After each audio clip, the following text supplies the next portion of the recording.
Sindical Podcast, el podcast de sindical.cl. Seguimos de cerca la realidad sindical de nuestro país.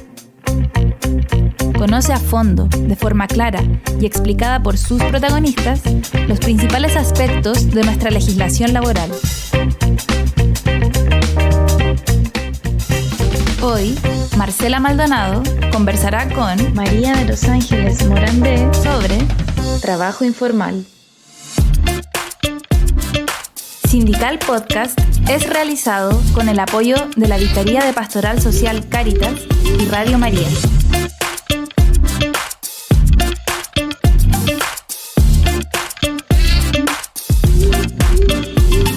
Según la definición más aceptada, propuesta desde la Organización Internacional del Trabajo, la informalidad laboral tiene que ver con todas aquellas actividades económicas y ocupaciones que, en la legislación o en la práctica, no están cubiertas o están insuficientemente contempladas por sistemas formales. Hace casi 2 décadas, el Papa Benedicto XVI nos señalaba que el trabajo reviste una importancia primaria para la realización del hombre y el desarrollo de la sociedad. Y por eso es preciso que se organice y desarrolle siempre en el pleno respeto de la dignidad humana y al servicio del bien común. En Chile, según datos del INE, para el trimestre julio-septiembre de 2023 hay más de 2,4 millones de personas ocupadas informalmente. Como ha ocurrido históricamente, la proporción de trabajadores informales es mayor en mujeres, con una tasa del 28,1%, mientras que en los hombres llega al 25,6%. Del mismo modo, la ocupación informal prevalece en los tramos etarios extremos, afectando con más fuerza a las personas mayores y jóvenes. Por ejemplo, en las personas sobre 65 años, la informalidad laboral llega al 53,4%. Y en los jóvenes de entre 15 y 24 años alcanza el 36%, una tasa muchísimo más alta que los otros rangos etarios y que el promedio del país. También es mayor la informalidad laboral en personas extranjeras, con casi un 31% de personas ocupadas informalmente. Los trabajadores informales no solamente están menos protegidos, sino que los ingresos que perciben desde el trabajo son menores que los de los trabajadores formales. El 77,5% de las personas ocupadas informalmente percibió ingresos menores a 500.000 pesos en el año 2022. Menos protección y menos ingresos, por lo tanto, tienen menos posibilidades de mejorar las condiciones de vida de sus familias. A propósito de esta situación, el Papa Juan Pablo II, en su visita a Chile el año 1987, hacía un fuerte llamado. El trabajo estable y justamente remunerado posee, más que ningún otro subsidio, la posibilidad intrínseca de revertir aquel proceso circular que han llamado repetición de la pobreza y de la marginalidad. Desde la Vicaría de Pastoral Social Cáritas y desde la Iglesia hay un largo compromiso por defender y promover el trabajo decente. Un trabajo que permite contar con adecuadas condiciones laborales, remuneraciones justas, estabilidad contractual, protección social para los trabajadores, organización sindical y un equilibrio entre el empleo y la vida familiar. Hola a todos y todas quienes nos escuchan, les saluda Marcela Maldonado del equipo de sindical.cl. Les doy la bienvenida a este nuevo capítulo donde abordaremos un tema que muchas veces está en un área gris del mundo del trabajo. Se trata de la informalidad laboral, que justamente en el trimestre julio-septiembre de este año llegó a una tasa de 26,7% según datos del INE. Hablamos, por ejemplo, de empleos informales cuando se es independiente, pero también cuando se trabaja para alguien y el pago no queda registrado en ningún instrumento. También ocurre en el comercio ambulante, en rubros como el de las aplicaciones móviles y muchos otros escenarios. En todos estos casos hay una persona que trabaja, pero que no es reconocida por ello de manera formal, lo que lleva a abrir otro mundo de problemas porque no existen derechos laborales, seguridad social, ni pago de impuestos. ¿Cómo afecta esta realidad a nuestro país? ¿Cuál es nuestro panorama actual? ¿Existen vías de solución? Son preguntas que queremos hoy día desmenuzar y analizar, y para ello hemos invitado a María de los Ángeles Morandé. Ella es coordinadora del Observatorio Laboral de CENSE de la región metropolitana, que ejecuta desde el Centro de Políticas Públicas de la Universidad Católica. Este observatorio tiene como misión generar información del mercado laboral y estudiar las brechas de capital humano a nivel de ocupaciones en diferentes sectores económicos. Además, busca contribuir al diseño e implementación de políticas de capacitación y empleo. María de los Ángeles, bienvenida a Radio María, el estudio que hoy día nos acompaña, y bienvenida a nuestro podcast de sindical.cl. Gracias, Marcela. ¿Cómo estás? Muy bien, muchas gracias. Bueno, María de los Ángeles, para partir, cuéntanos un poco cómo funciona el Observatorio Laboral y por qué es importante que exista esta institucionalidad. Bueno, el Observatorio Laboral de CENSE de la región metropolitana, como tú bien mencionas, lo ejecutamos desde el Centro de Políticas Públicas de la Universidad Católica, pero estamos formando parte de una red de observatorios laborales regionales que se ejecutan en distintas universidades en todas las regiones del país y que están coordinados centralmente por CENSE. Pertenecemos a un proyecto que pertenece a esa institución y tenemos la misión de estar generando información del mercado laboral regional y poder, ¿no es cierto?, estudiar las brechas de capital humano existentes. Así que así es como estamos insertos en esta red, y la idea es como universidad poder aportar con esta información y esta evidencia. Súper importante. Bueno, las mediciones que realizan son sobre todo en el espectro laboral, ¿no? Pero en específico del tema que nos trae a hablar hoy día, que es la informalidad laboral, queremos que nos cuentes cuándo podemos decir que estamos ante una situación de ocupación informal. Bueno, la ocupación informal o la informalidad laboral, como se conoce el concepto, de acuerdo al INE, que guiado por lineamientos de la OIT, de la Organización Internacional del Trabajo, reconoce una ocupación informal en 3 instancias diferentes, ¿ya? Es importante diferenciar aquella que está asociada a los trabajadores asalariados o dependientes, que sería el caso en que son trabajadores que no cuentan con seguridad social, es decir, cotizaciones de salud ni previsionales. En el caso de los trabajadores independientes, serían aquellos trabajadores que son dueños de un negocio o una unidad económica, pero que no está registrada, ¿no es cierto?, en Servicio de Impuesto Interno. Y también los familiares no remunerados se reconocen como, por definición, como trabajadores informales. Uh-huh. Esas son la definición en concreto. ¿Y cómo has visto tú el avance de la informalidad laboral en Chile en los últimos 10 años? ¿Se ha profundizado, por ejemplo, tras el estallido social o la pandemia? ¿Qué efectos han tenido estos fenómenos? Bueno, en Chile la informalidad laboral, la tasa de ocupación informal es más o menos estable. Ya hoy día estamos, ¿cierto?, cercano a un 27%. En los últimos 10 años en general oscila cercano al 30%. Justamente con la pandemia, más bien luego el estallido social, se produce un fenómeno un poco especial, porque dado que hubo restricciones a la movilidad, cuarentena, etcétera, el empleo cayó en su totalidad, la tasa de ocupación cayó en su totalidad, ya sea la ocupación formal como la informal. Entonces, en general se ha mantenido estable, pero los años, sobre todo el año 2020, la ocupación informal también cae junto con la ocupación total, digamos. Y luego, a medida que se empieza a recuperar el empleo, la actividad, etcétera, la ocupación informal empieza, ¿no es cierto?, volver a elevarse a niveles similares a lo que estamos hoy día. Entonces, no es que se haya profundizado en ese momento, sino que ocurre un fenómeno como inverso a lo que ocurre en cualquier crisis, ¿no es cierto?, en que la ocupación informal empieza a aumentar. Bueno, justo con la pandemia esto cae también, y luego empieza a volver a su nivel, y bueno, a medida que se ha ido recuperando el empleo, también han ido creciendo nuevamente los empleos informales, a pesar de que todavía no llega a un nivel tan alto, porque en general el empleo todavía no llega a recuperarse a los niveles prepandemia. Entonces esto también ha pasado con el empleo informal. Mucha gente salió de la fuerza laboral, ¿no es cierto?, con la pandemia, y dado que los empleos informales son mucho más inestables, más precarios, tampoco se ha vuelto un boom tan grande de la informalidad luego de la pandemia. No estamos en un nivel más alto que antes tampoco.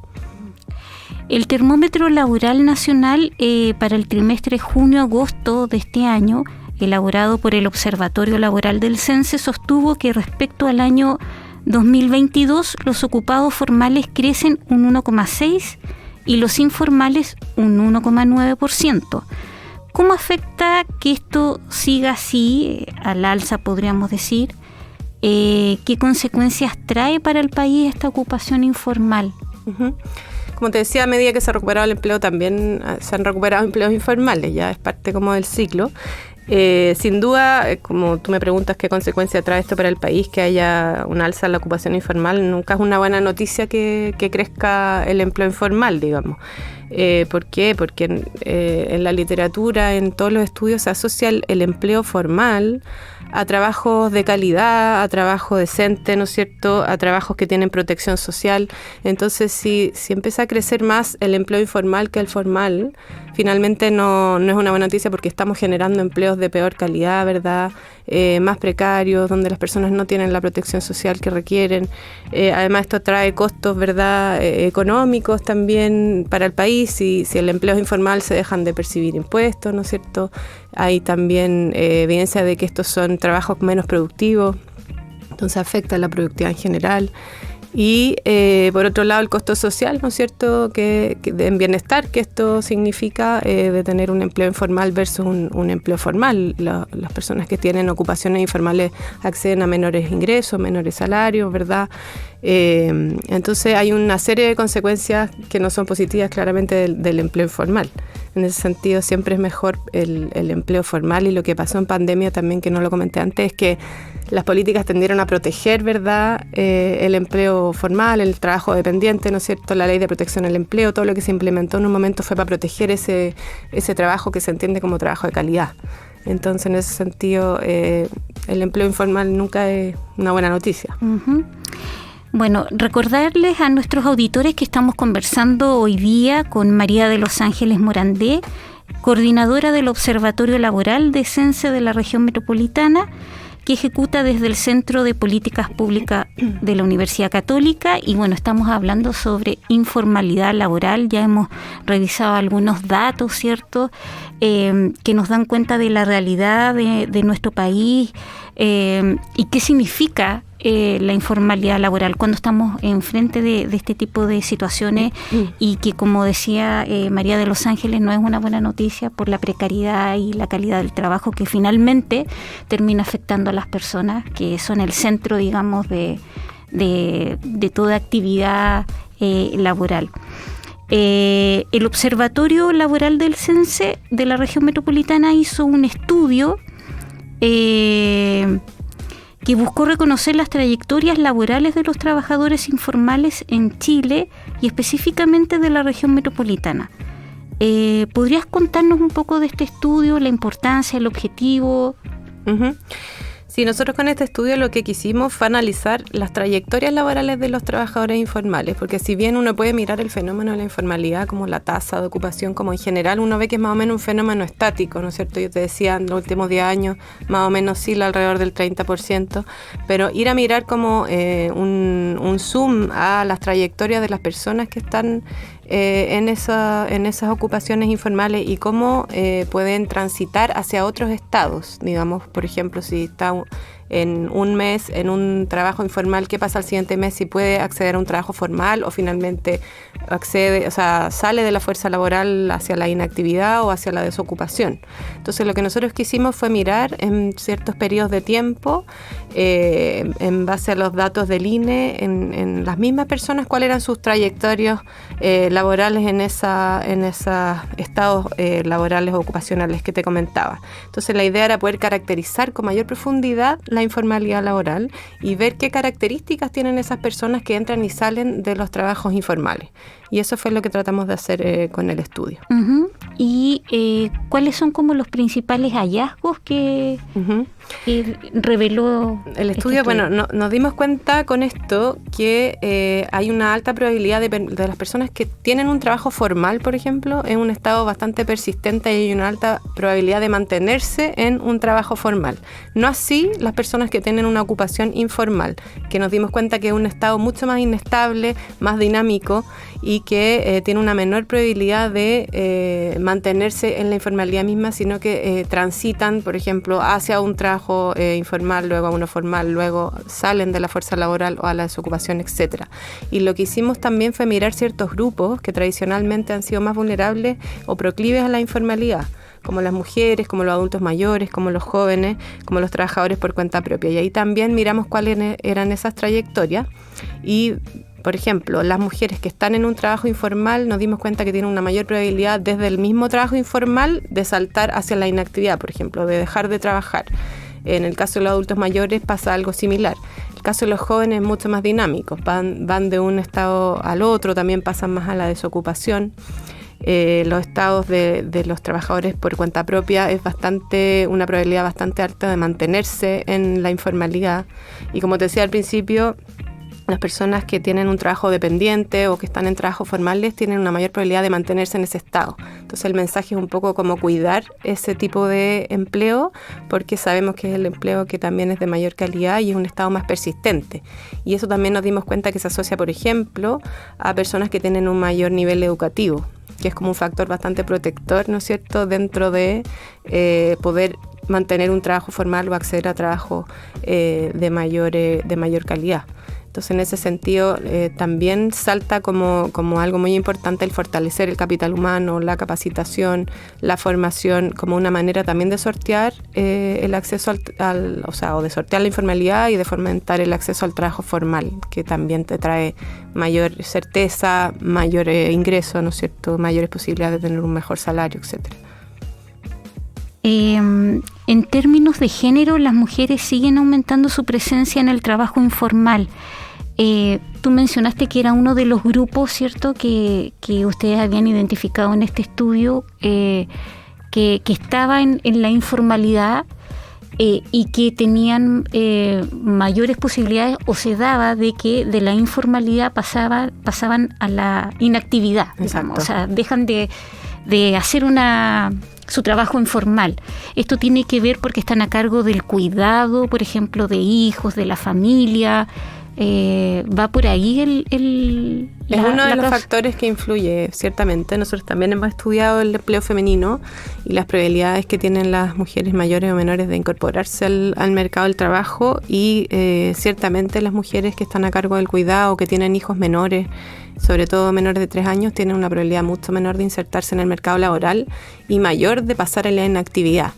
E incluso si están sobre todo ejerciendo empleos informales, ese riesgo es mucho más alto de caer en la inactividad o de entrar y salir un poco de la fuerza laboral, pero desde la informalidad a la inactividad. O sea, son estados muy, muy precarios. Uh-huh.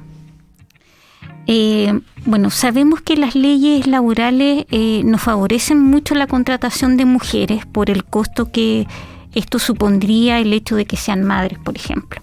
¿Es esto lo que empuja a las mujeres a no sumarse a los trabajos formales? Sin duda, los costos de contratación de las mujeres es una barrera importante para las mujeres, en el fondo, para poder acceder al trabajo y al trabajo formal.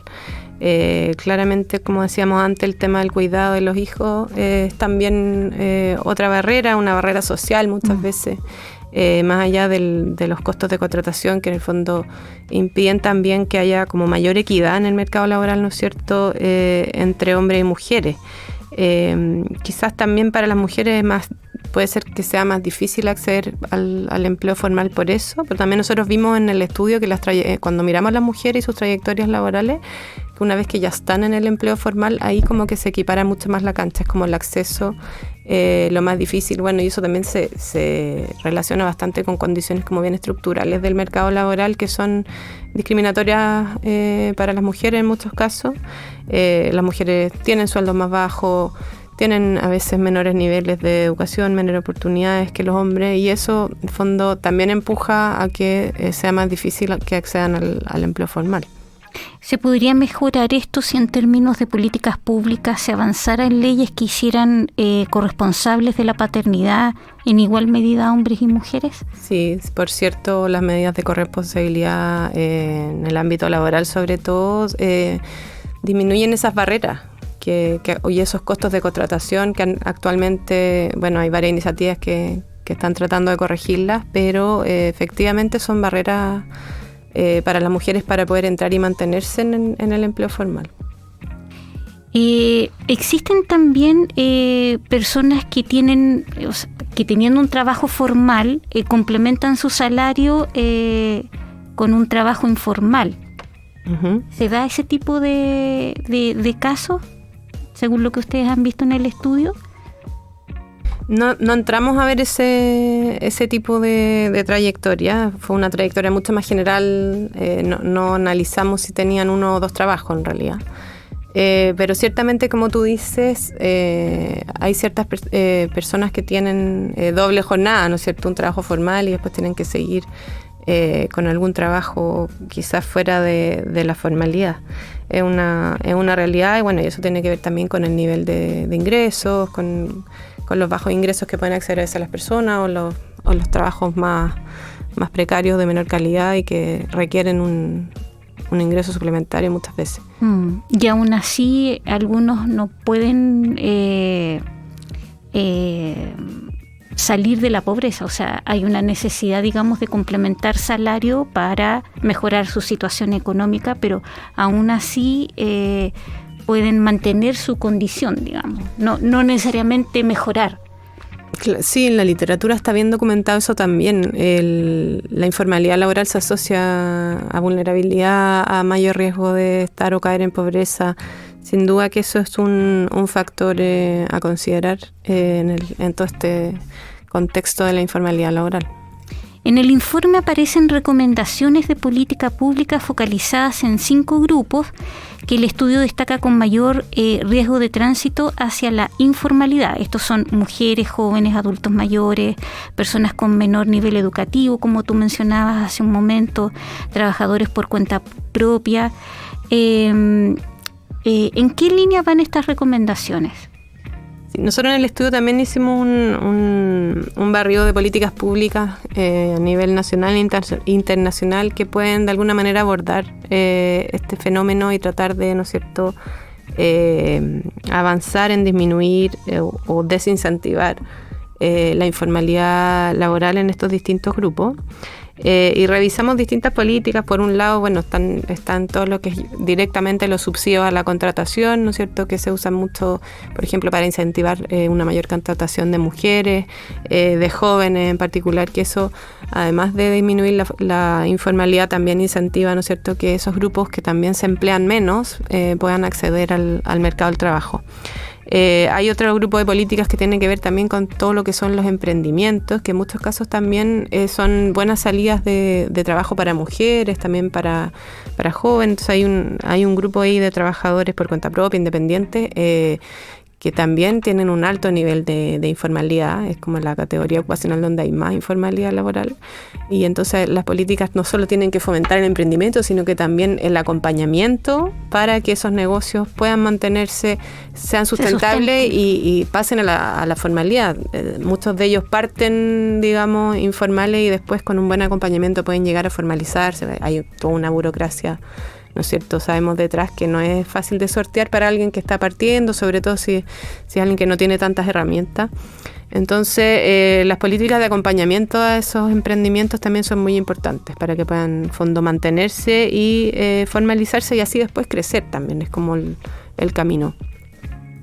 También, bueno, las políticas de capacitación y formación de capital humano son bien importantes, sobre todo para los jóvenes. Sabemos que los jóvenes también tienen un alto desempleo, ¿no es cierto? Les cuesta partir, les cuesta insertarse laboralmente al inicio. Entonces, la capacitación y la formación para los jóvenes y también esa como empuje para la inserción laboral es bien importante. Y ojalá que sea, ¿no es cierto?, para que puedan insertarse en trabajos formales, que por lo que nosotros ya comentábamos antes, son aquellos que tienen, ¿no es cierto?, más probabilidad de ser persistentes y así vayan formando los jóvenes su trayectoria laboral como más desde el principio.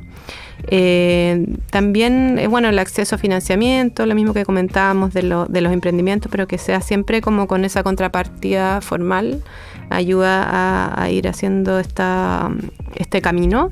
En el caso de los adultos mayores, también desarrollar como políticas de continuidad laboral, que no pasa a veces que los adultos mayores jubilan, por ejemplo, y después necesitan recursos y terminan empleándose informalmente, ¿no es cierto?, para poder complementar sus pensiones. Entonces ahí también pueden haber políticas que se hacen en otros lados de continuidad laboral de los adultos mayores, que no sea tan abrupta su salud, ¿no es cierto? También acompañado de medidas de flexibilidad. Un adulto mayor tampoco quizás tenga que trabajar una jornada tan larga, tan dura. Entonces también medidas de flexibilidad que le permita mantenerse y complementar su pensión con algún trabajo formal. Bueno, y acceso también, por ejemplo, a pensiones como la PGU, ¿no es cierto? Que también el elevar las pensiones en general, eso disminuye la informalidad laboral al final de los adultos mayores que no tengan esa necesidad de emplearse porque pueden subsistir con su pensión. Lo mismo en el caso de las mujeres, que hay tantas mujeres que no han trabajado y que también requieren de tener alguna pensión o algún subsidio que les permita sustentarse, etcétera. Eso te diría son como los grupos de políticas que están como en el ámbito de poder fomentar la formalidad laboral, que sin duda no hay ninguna política que por sí sola vaya a disminuir la informalidad. Es algo bien multidimensional que se debe abarcar desde distintos ámbitos, desde distintos grupos.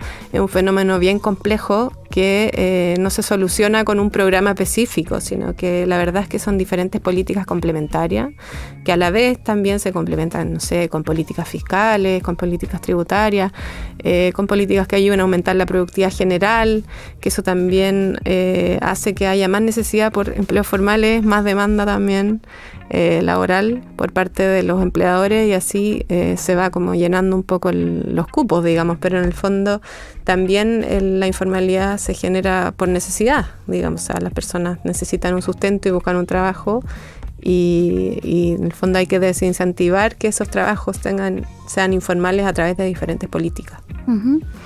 ¿Qué recomendarías, María de Los Ángeles, a las personas que están escuchando este podcast, que a lo mejor están en la informalidad o que están pensando, no sé, a lo mejor en complementar su trabajo formal con algo justamente por necesidad? ¿Cómo orientarlas?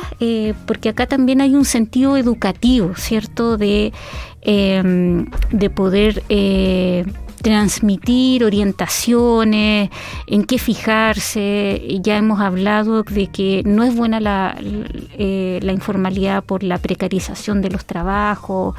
Entonces, ¿qué le dirías tú a las personas? ¿Cómo orientarlas un poquito? ¿O dónde quizás pueden buscar información, encontrar información acerca de este tema? A lo mejor alguien que está pensando en un emprendimiento, como tú bien mencionabas, para orientar de alguna manera hacia la formalidad.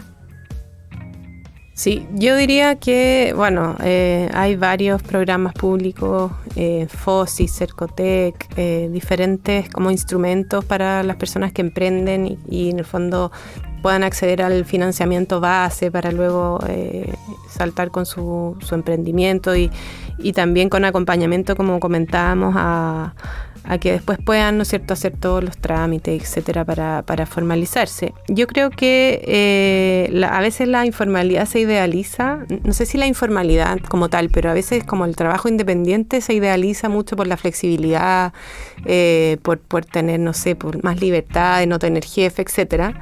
Ser tu propio jefe. Exacto, y eso a veces hay como ciertos incentivos, ¿no es cierto?, a permanecer en la informalidad. Bueno, también los menores costos que implica, ¿no es cierto?, no pagar ciertos impuestos o mantenerse también de repente con un sueldo líquido mayor. Si yo trabajo informalmente, el empleador no paga cotizaciones, puedo acceder a un sueldo mayor, etcétera. Hay varios incentivos que hacen que la informalidad también tenga barreras importantes también para disminuirla.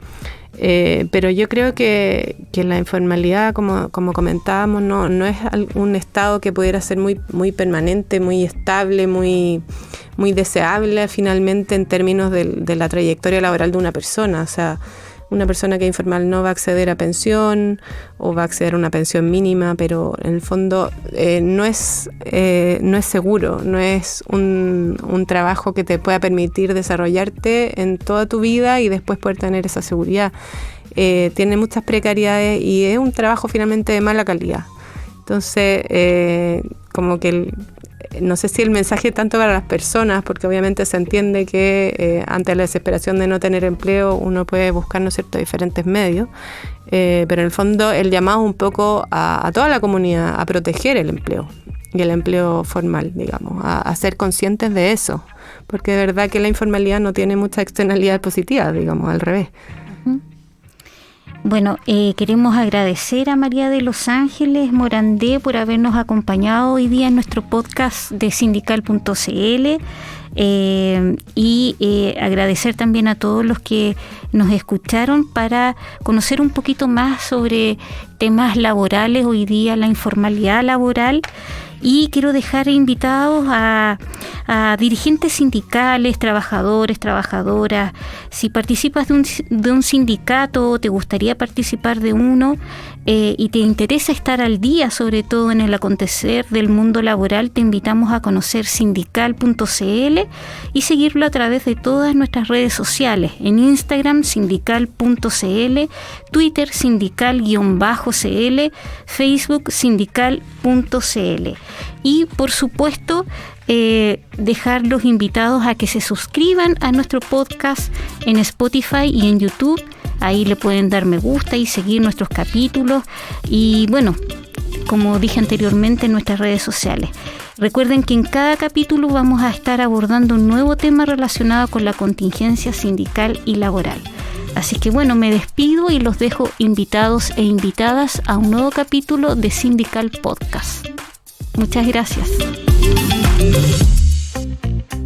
Sindical Podcast es un proyecto de Sindical.cl, medio digital independiente, perteneciente a la Vicaría de Pastoral Social Cáritas. Este programa es posible gracias al apoyo de la Vicaría de Pastoral Social Cáritas y Radio María.